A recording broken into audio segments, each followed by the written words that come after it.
Assalomu alaykum. Bugungi videoda qarzdorlikni qanday qo'shish kerakligini birgalikda ko'rib chiqamiz.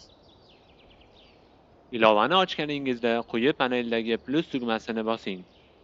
Keyin qarzdorlik qo'shish tugmasini tanlang va forma ochiladi. Formada qarz olish yoki qarz berishingizga qarab qarzdorlik turini tanlaysiz. Qiymatni kiritasiz va valyutani tanlaysiz. Keyin foydalanuvchini tanlash uchun uning ism va familiyasini kiriting. Qaysi sanadan qaysi sanagachaligini belgilaysiz.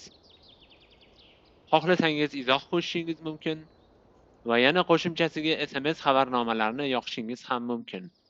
Formani to'ldirgach, qo'shish tugmasini bosing. Qarzdorlik muvaffaqiyatli qo'shiladi. Qo'shilgan qarzdorliklarni asosiy menyudan qarzdorlik bo'limiga o'tib ko'rishingiz mumkin. Ushbu video shundan iborat edi. Rahmat, salomat bo'ling.